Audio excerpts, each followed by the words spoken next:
اعوذ باللہ من الشیطان الرجیم بسم اللہ الرحمن الرحیم الحمد للہ رب العالمین والصلاة والسلام علی سیدنا و مولانا ابی القاسم محمد اللہم صلی علی محمد وآل محمد وآلہ الطیبین الطاہرین المعصومین المظلومین المنتجبین الاخیار ولعنۃ اللہ علی اعدائہم الاشرار اما بعد فقال اللہ تبارک و تعالی فی کتابہ المبین بسم اللہ الرحمن الرحیم ارأیت الذی یکذب بالدین فذلک الذی یدع الیتیم ولا یحض علی طعام المسکین فویل للمصلین الذین هم عن صلاتهم ساہون الذین هم یراؤون ویمنعون الماعون۔ قرآن مجید کا ایک اور مختصر سورہ، سورہ ماعون یا سورہ ارأیت الذی یکذب بالدین، یہ ان ناموں سے معروف ہے۔ یہ وہ سورہ ہے جو بہت سارے پیغامات ہمارے لیے لے کر آیا ہے، اور اس سورہ کے اندر نماز کی اہمیت کی طرف بھی اشارہ ہے، اس سورہ کے اندر یتیموں کے حقوق کی بھی بات ہوئی ہے، اس سورہ کے اندر تمام معصیتوں کے انجام دہی کی جو بنیاد ہے اس بنیاد کو بھی بیان کیا گیا ہے کہ انسان معصیت کرتا کیوں ہے۔ خداوند متعال جب اس سورہ کا آغاز کرتا ہے تو اس آیت کے ساتھ بسم اللہ الرحمن الرحیم کے بعد ارأیت الذی یکذب بالدین، کیا تم دیکھتے ہو کسی ایسے شخص کو جو دین کی تکذیب کرتا ہے، جو دین کو جھٹلاتا ہے، جو دین ہی کو نہیں مانتا۔ یہ کون لوگ ہیں جو دین کو نہیں مانتے؟ تفاسیر کے مطابق ابو جہل، ابو سفیان جیسے لوگ، کفار قریش جو تھے، یہ وہ لوگ تھے جنہوں نے دین کو جھٹلایا۔ اور کیسے جھٹلایا؟ آیت آگے جا کے خود بیان کر رہی۔ یہ لوگ جو کہ تکذیب دین کرتے ہیں، جب دین کو جھٹلا دیتے ہیں، دین کا نام دین ہے ہی اس لیے کہ دین کا لغت میں ایک معنی ہے جزا، مالک یوم الدین، جو صبح و شام ہم لوگ سورہ الحمد میں پڑھتے ہیں، یعنی مالک یوم الجزا، یوم جزا کا مالک۔ یہاں جو کریں گے اس کی جزا وہاں ملے گی، برا عمل ہے تو سزا وہاں ملے گی۔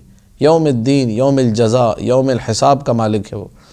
تو دین کو دین بھی اسی لیے کہا جاتا ہے کہ دین نام ہے ان اعمال کے مجموعے کا جن اعمال کے بدلے کو ہم نے ڈے آف ججمنٹ میں، قیامت کے دن یوم الحساب میں دیکھنا ہے۔ اچھا عمل ان عمل خیرا جزی بہ و ان عمل شرا جزی بہ، اچھا عمل ہو تو جزا ملے گی، برا عمل ہو تو سزا ملے گی۔ لہذا وہ شخص جو تکذیب بالدین کر رہا ہے، جو دین کو جھٹلا رہا ہے، مطلب اس کا قیامت پر کوئی اعتقاد نہیں ہے، اس کا آخرت پر کوئی اعتقاد نہیں۔ جب آخرت پر کوئی اعتقاد نہیں تو کرتا کیا ہے؟ قرآن نے دیکھیے کیسے لنک کیا، کیسے رب دیا۔ ارأیت الذی یکذب بالدین، کیا تم نے ایسے شخص کو دیکھا ہے جو تکذیب دین کرتا؟ اچھا، اس دور میں رہا ہوگا ابو جہل، اس دور میں رہے ہوں گے ابو سفیان و کفار قریش وغیرہ، لیکن آج کے دور کے لیے قرآن کا سورہ نہیں؟ کیا یہ آیت نہیں؟ بالکل ہے۔ تو ہم کیسے ڈھونڈیں؟ فرمایا فذلک الذی یدع الیتیم، یہ جو یتیم کو دھتکارنے والے ہیں یہ انہی لوگوں میں سے ہیں جو یتیموں کے حقوق کا خیال نہیں رکھتے، یتیموں کا مال ہڑپ کر جاتے ہیں۔ سگا چچا ہے، میراث کے مسئلوں سے واقف نہیں ہے، یتیم کو جو ہے ڈلوا دیا کسی یتیم خانے میں اور پوری جائیداد ہڑپ کر گیا۔ یہ مکذب بالدین ہے۔ اب یہاں پہ کوئی یہ بھی نہیں کہہ سکتا کہ مولوی صاحب کی تبلیغ تھی، بہت بڑا چڑھا کے بیان کر دیا، قرآن کا سورہ ہے یہ۔ اگر اسے پتہ ہوتا کہ حساب دینا ہے، اگر یوم آخرت پہ یقین ہوتا تو کبھی یتیم کا مال ایسے ہڑپ نہ کرتا۔ چلو بھائی، ہم نے مصلحت کے تحت ابھی استعمال کر لی، جب بڑا ہوگا تو دے دیں گے۔ بچہ بڑا ہو کر آیا، اس نے کہا چچا جان وہ مال دے دیجئے۔ یہ ہمارے کراچی شہر کے واقعات ہیں، پاکستان کے واقعات ہیں۔ کہا کون سا مال؟ ہم نے تمہیں پال پوس کے بڑا کر دیا، تمہیں شرم نہیں آتی ہم سے مال مانگتے؟ دھتکار دیا اس کو۔ فذلک الذی یدع الیتیم، یہ جو دین کو جھٹلانے والا یہ وہی ہے جو یتیم کو دھتکار رہا ہے۔ یتیم کو دھتکارنا از ایکول ٹو دین کو جھٹلانا، یہ قرآن کہہ رہا ہے۔ فذلک الذی یدع الیتیم ولا یحض علی طعام المسکین، اور طعام مسکین میں اس کی کوئی رغبت نہیں ہے، مسکین کو کھانا دینے میں اس کی کوئی رغبت نہیں، انہیں بھی دھتکار دیتا ہے، انہیں بھی بھگا دیتا ہے۔ تو جو بھوکے کو کھانا نہیں کھلائے، جو یتیم کے مال کو ہڑپ کر جائے، یہ دونوں لوگ تکذیب دین کرنے والے ہیں۔ اب یہاں پہ بڑی توجہ چاہوں گا، تفسیروں میں ذکر ہے یدع الیتیم کا مطلب کہ یدع کا مطلب ہے یدفع، دھتکارنا، دور کرنا یتیم کو۔ کس نے کیا یہ کام؟ تفسیر صافی اس وقت میرے سامنے کھلی ہے۔ کانا ابو جہل وصیًا لیتیم، ایک یتیم کا کسی وصی تھا، یتیم جو ہے بنا کسی لباس کے، عریان ایک بچہ جو ننگا تھا، وہ ابو جہل کے پاس آیا کہ مجھے لباس کی ضرورت ہے، آپ میرے مال میں سے جو میرا اپنا مال ہے، آپ کو میرے باپ نے وصی بنایا تھا، وصی بنا کے وہ مر گئے تھے مرحوم میرے والد صاحب، آپ میرا مال مجھے دے دیجئے۔ ابو جہل نے اس کو دھتکار دیا، کہا کہ جاؤ تمہارا کوئی مال وال نہیں ہے۔ یہ تکذیب دین کرنے والا ابو جہل ہے جو یتیم کو دھتکار رہا ہے۔ ابو سفیان نے ایک جو ہے جانور کو ذبح کیا، ایک جو ہے مسکین نے، ایک یتیم نے آ کے گوشت مانگا کہ تھوڑا سا گوشت مجھے بھی دے دو، میں کھا لوں گا، میرے پیٹ میں بھی کچھ بوٹیاں چلی جائیں گی۔ تو اس نے اپنا عصا جو تھا، جو لاٹھی اس کے پاس تھی ابو سفیان کے پاس، وہ لاٹھی زور سے اس کو ماری کہ خبردار جو تم نے مجھ سے ایک بوٹی بھی مانگی، گوشت کا ایک ٹکڑا بھی مجھ سے مانگا۔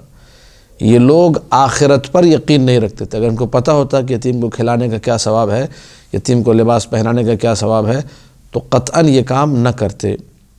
ولا یحض، یعنی ولا یرغب، اس کی کوئی رغبت نہیں، اس کی کوئی خواہش نہیں ہے، علی طعام المسکین، کہ میں بھوکے کو کھانا کھلا دوں۔ کیوں؟ کیونکہ اس کو پتہ ہے کہ آخرت و آخرت کوئی ہے ہی نہیں، آخرت کا کوئی چکر ہی نہیں ہے۔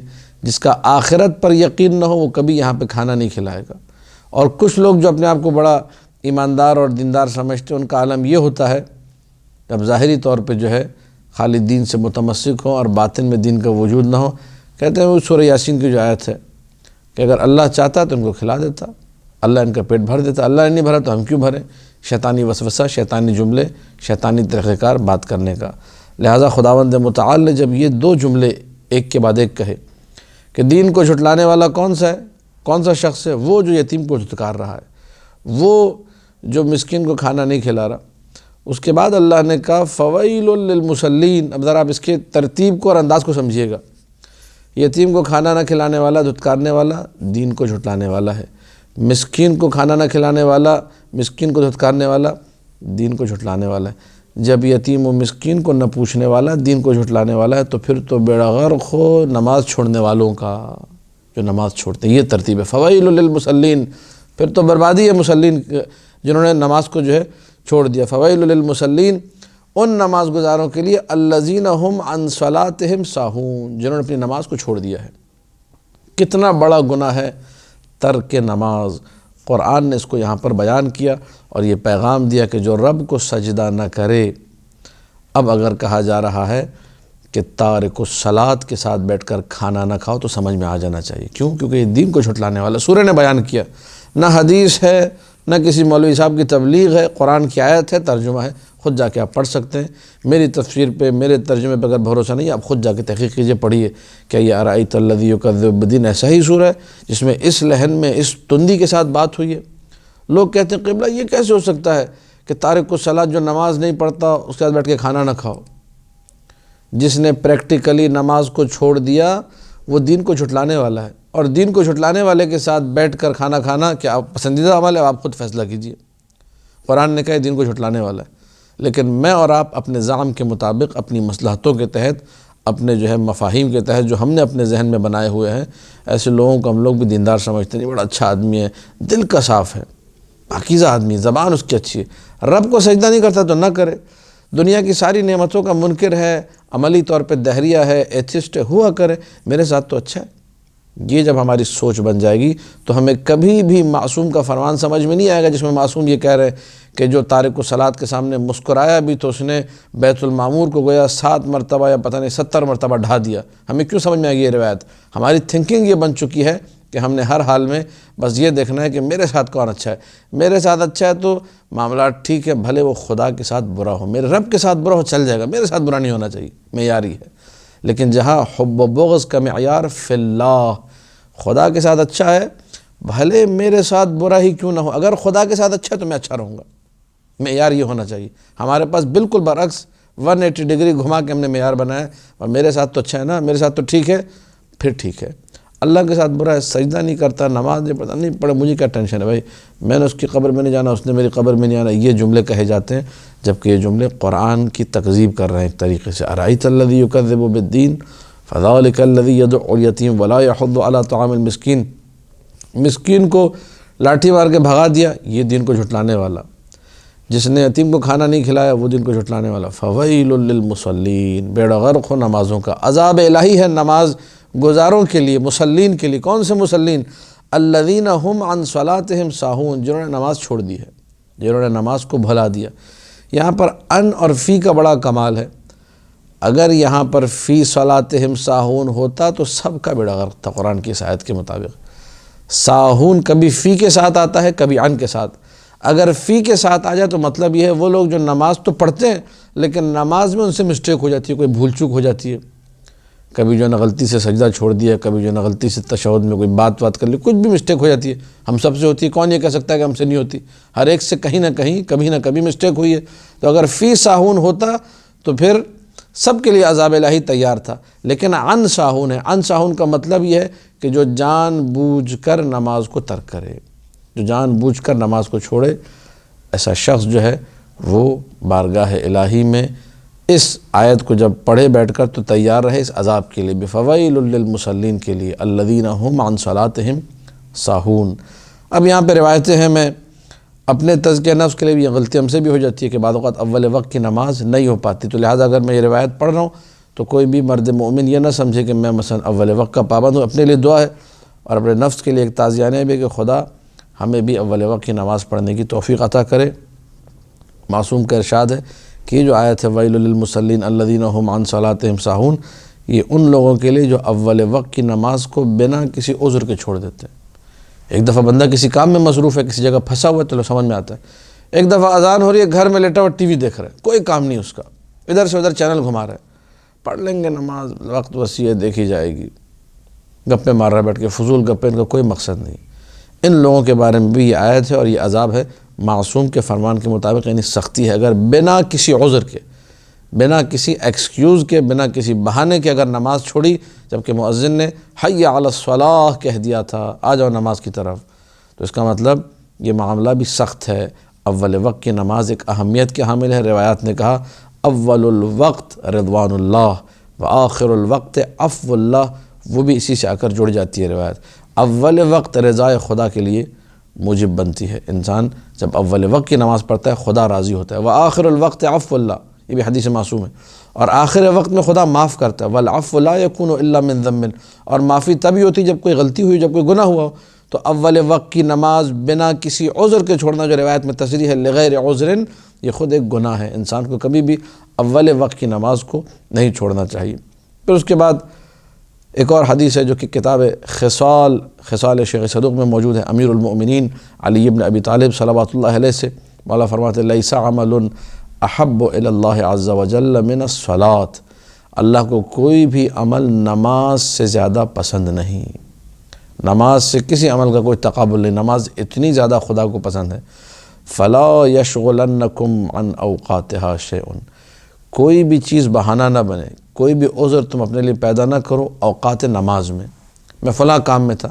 وہ جو جملہ ہے وہ اسی حدیث سے نکلا ہوا لگتا ہے کہ نماز سے یہ نہ کہو مجھے کام کرنا ہے، کام سے یہ کہو کہ میں ذرا نماز پڑھ کے آؤں پھر تمہیں انجام دوں گا۔ یہ فلا یشغلنکم عن اوقاتها شیء، نماز کے اوقات سے تمہیں کوئی چیز دور نہ کرے، کوئی امور دنیا میں سے کوئی بھی کام۔ فإن اللہ عز وجل ذم اقواما، اللہ تعالیٰ نے ایسے لوگوں کی مذمت کی ہے جو نماز کو یہ کہہ کے چھوڑ دیتے کہ ہم ابھی کام کر کے آ رہے ہیں، ابھی کام کر لیں پھر نماز پڑھ لیں گے۔ اور اس کے بعد مولانا نے اسی سورہ الماعون کی ان آیتوں کی تلاوت کی، فقال الذین هم عن صلاتہم ساہون، یعنی انہم غافلون استہانوا باوقاتها، یہ لوگ غفلت کا شکار ہے اور انہوں نے نماز کے اوقات کو ڈی ویلیو کر دیا ہے۔ اذان ہوتی رہے، پڑھ لیں گے، ٹائم ہے نا، ٹینشن کیا ہے، اتنی جلدی کیا ہے۔ جب بعض جو ہے وہ ہم نے اپنے بزرگوں سے سنا تھا، بہرحال وہ تو ایک تفریح تھی، لیکن بعض لوگوں کو پریکٹیکلی یہ نظر آتا ہے کہ ابھی جو ہے رش زیادہ ہے، اول وقت میں تو بہت لوگ نماز پڑھتے ہیں، تو لہٰذا ہم آخری وقت میں پڑھیں گے تو ہمارا پارسل الگ سے پیک ہو کہ اللہ تعالیٰ کی بارگاہ میں جائے گا، اس لیے اینڈ میں پڑھیں گے۔ تو ہم نے جب کسی اپنے دوسرے استاد سے ذکر کیا کہ بھئی فلاں استاد تفریح میں یہ کہہ رہے تھے، ظاہر انہوں نے سنجیدہ نہیں کہا تھا، تو انہوں نے کہا اسی علت کی وجہ سے اول وقت نماز پڑھنی چاہیے۔ اگر علت یہی ہے کہ ہماری نماز الگ سے پیک ہو کے جائے گی، تو اسی وجہ سے اول وقت پڑھنی چاہیے، کیونکہ آج کل اول وقت کوئی نہیں پڑھتا، سب آخر وقت میں پڑھ رہے ہیں۔ تو اسی علت کو مد نظر رکھتے ہوئے انسان کو اول وقت میں نماز کو ادا کرنا چاہیے۔ خدا ہمارے تمام بزرگوں کی مغفرت کرے، ان کے درجات کو بلند کرے، جنہوں نے چھوٹے چھوٹے بعض اوقات لطیفوں میں، ہنسی مذاق میں ہمیں بہت بڑے بڑے درس دیے، رحمۃ اللہ علیہم اجمعین۔ تفسیر مجمع البیان میں روایت موجود ہے امام جعفر صادق علیہ السلام سے، یہ الذین هم عن صلاتهم ساہون کا مطلب نماز کو ترک کرنا، نماز کے بارے میں سستی اور کاہلی برتنا۔ قبلہ میں بس جو ہے فجر کی نماز نہیں پڑھتا ہوں، باقی پڑھ لیتا ہوں۔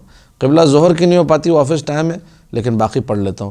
قبلہ میں جو ہے نا رات کو ساری ایک ساتھ پڑھ لیتا ہوں۔ یہ بعض لوگوں کے جملے جو سننے کو ملتے ہیں، یہ سستی ہے، یہ کاہلی ہے، یہ ترک نماز کی طرف انسان کو لے جاتی ہے۔ نماز کو ضائع کرنا ہے جو شرعاً حرام ہے۔ الذین هم یراؤون، اب دوسری کیٹیگری آ گئی، وہ لوگ جو نماز تو پڑھ رہے ہیں لیکن دکھاوا ہے۔ وہ بعض واقعات جو کتابوں میں درج ہیں، آیت اللہ دستغیب نے اپنی کتابوں میں خاص طور پہ ایسے واقعات ذکر کیے کہ ایک بندے نے نماز پڑھنا شروع کی مسجد میں، مسجد خالی ہو چکی تھی، لیکن اس کو ایک آہٹ محسوس ہوئی کہ کوئی ہے، وہ ساری رات نماز پڑھتا رہا۔ صبح جو ہے جب اس نے دیکھا تو یہ دیکھا کہ مسجد سے کتا نکل کے جا رہا تھا، تو پتہ چلا جی پوری رات قربتاً الی الکتا جو ہے نماز پڑھی ہے۔ قربتاً الی اللہ کی جگہ جو عمل قربت الہی کا باعث تھا، وہ ایک کتے کو، ایک حیوان کو دکھانے کے لیے انجام دیا۔ یہ نماز پھر اللہ کے لیے نہیں ہے، اس کا خدا سے کوئی تعلق نہیں ہے۔ یہ سجدے جو ہو رہے ہیں، یہ رکوع سجود جو ہو رہا ہے، اس کا رب سے کوئی تعلق نہیں، یہ صرف سامنے والے کو دکھانے کے لیے۔ اور شیطان نے ایسا دھوکہ دیا کہ پتہ چلا ایک حیوان کے لیے رات بھر جو ہے جاگ کر نماز ادا کی۔ وَيَمْنَعُونَ الْمَاعُونَ، یہ لوگ جو لوگوں کو دکھانے کے لیے نمازیں پڑھتے ہیں، چھوٹی چھوٹی چیزیں دیتے ہوئے ان کی جان نکلتی ہے، کیونکہ ان کا عمل خالص نہیں ہے، اللہ کے لیے دل ان کا بڑا نہیں ہے۔ لہٰذا وہ چیزیں جو میں اور آپ ایک دوسرے کو دے دیتے ہیں، عام طور پہ گھروں میں آس پڑوس میں رواج ہوتا ہے، کوئی چیز چاہیے ہوتی ہے برابر سے اٹھا لی، لے لیے، مجھے دے دیجئے میں آپ کو وہ دے دیتا ہوں۔ یہ لوگ وہ چیزیں بھی دینے کو تیار، کوئی لائٹ ہے، کوئی ٹارچ ہے مثال کے طور پر، کوئی وائپر ہے، کوئی جھاڑو ہے، ادھر ادھر آپس میں آس پڑوس میں چیزیں لیتے رہتے ہیں، عاریہ کے طور پہ دے دیجیے گا، ذرا بھی استعمال کر کے دیتا ہوں میں، دوسرا بھی دیتا ہے۔ ان چیزوں کی اتنی ویلیو نہیں ہے۔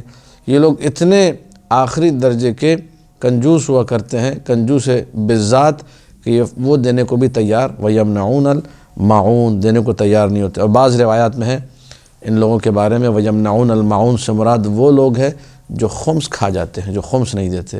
خمس ایک عبادت ہے، اس کو قربتاً اللہ انجام دینا ہے۔ آپ خمس دیجئے، حق سادات آپ، حق امام آپ نے دینا ہے، اپنے ہاتھ سے دیجئے، اس بات کو انجام دیجئے۔ نہیں انجام دیا، قرآن کی آیت امام کی روایت کے مطابق، فی روایت اخری الخمس والزکوٰۃ، جس پہ خمس واجب ہے وہ خمس نکالے، جس پہ زکوٰۃ واجب ہے وہ زکوٰۃ نکالے، نہیں نکالے گا عذاب الہی کے لیے تیار رہے۔ فویل للمصلین الذین هم عن صلاتهم ساہون الذین هم یراؤون ویمنعون الماعون۔ تو ایسے نماز گزار، ایک پڑھ لی، چار چھوڑ دی، ایک پڑھ لی، اس کے بعد چار کی فکر ہی نہیں ہے کہ پڑھنی بھی ہے یا نہیں پڑھنی، یا ساری کبھی ایک ساتھ پڑھ لی قضا وقت میں، اس کو وقت میں ادا کرنے کی کوشش نہیں ہے۔ یا مثال کے طور پر پڑھ بھی رہے پانچوں اوقات میں، تو اس کی کوشش یہ ہے کہ پہلی صف میں پڑھوں، پوری مسجد دیکھے، پورا علاقہ دیکھے، ایک سے بن جائے کہ بڑا دیندار ہے، اس کے بعد میں اپنے باقی شیطانی کام لوگوں سے چھپ کے کرتا پھروں گا۔ یا یہ کہ جو ہے وہ خمس کھا رہا ہے، نماز تو پڑھ رہا ہے لیکن خمس ادا نہیں کر رہا، زکوٰۃ ادا نہیں کر رہا۔ قرآن نے جہاں اقیموا الصلاۃ کہا، وہاں آتوا الزکوٰۃ کا ٹکڑا بھی لگا ہوا ہے۔ تو مالی حقوق بھی ہم نے ادا کرنے ہیں۔ لہٰذا یہ سورہ کئی پیغامات لے کر آیا معاشرے کے حوالے سے۔ ہر وہ عمل جو معصیت پروردگار کی طرف انسان کو لے کر جائے، تو اس کی بنیاد میں تکذیب دین ہے، دین کو جھٹلانا ہے، چونکہ اس کو یوم جزا کا اعتقاد نہیں، آخرت پہ بھروسہ نہیں، لہٰذا اس طریقے سے بدماشیاں کر رہا ہے۔ نمازیوں کے بارے میں سخت ترین آیات آئیں کہ وہ نمازی جو دکھاوے کی نمازیں پڑھتے ہیں، یہ ایک پڑھ لی چار چھوڑ دی والی نمازیں، ان کا خدا سے کوئی ربط نہیں۔ یہ لوگ بھی، جب ایک یتیم کو کھانا نہ کھلانے پہ انسان دین کو جھٹلانے والا ہے، تو نماز چھوڑنے والا کتنا بڑا دین کو جھٹلانے والا ہوگا۔ لہٰذا دعا ہے خداوند متعال سے کہ ہمیں اس سورہ کے پیغامات کو سمجھنے کی اور اپنے ضمیر کو، اپنے وجدان کو جھنجھوڑنے کی توفیق عطا کرے۔ یہ سورہ بھی جو ہے ان سوروں میں سے ہے کہ جس سورہ کو اگر اپنی واجب نمازوں میں یا مستحب نمازوں میں پڑھا جائے تو اللہ سبحانہ و تعالی نمازیں بھی قبول کرتا ہے، روزے بھی قبول کرتا ہے، اور اس کو بنا حساب و کتاب کے جنت میں روانہ کرے گا۔ دنیا میں اگر غلطیاں ہو بھی گئی، اللہ اس کی شفاعت کروائے گا، معاف کرے گا اس کو۔ لم یحاسبہ بما کان منہ فی الحیات الدنیا۔ یہ سورہ پڑھتا رہے گا، آخرت پر اپنے اعتقاد کو ڈیولپ کرتا رہے گا، مضبوط کرتا رہے گا۔ یوم حساب، یوم جزا، یوم انشاءاللہ قیامت کا دن جو آ رہا ہے وہ دن ایسا ہے کہ میرے سارے معاملات وہاں ہوں گے، میرا حساب و کتاب وہاں ہوگا، میری نیکیوں کی جزا وہاں ملے گی، میری برائیوں کی سزا وہاں ملے گی۔ خداوند متعال اسی عقیدے کی بدولت، اس بھروسے کی بدولت کہ یوم جزا آ رہا ہے، اس کے گناہوں کو معاف کرے گا، اسے جنت میں روانہ کرے گا۔ دعا ہے خداوند متعال سے ہمیں سورہ کو پڑھنے کی توفیق عطا کرے اور دنیا میں ان لوگوں میں سے قرار دے جو دوسروں کے حقوق پامال نہیں کرتے، اول وقت میں نمازوں کو ادا کرتے ہیں اور ایک دوسرے کے ساتھ اچھے طریقے سے زندگی بسر کرتے ہیں۔ والسلام علیکم ورحمۃ اللہ وبرکاتہ۔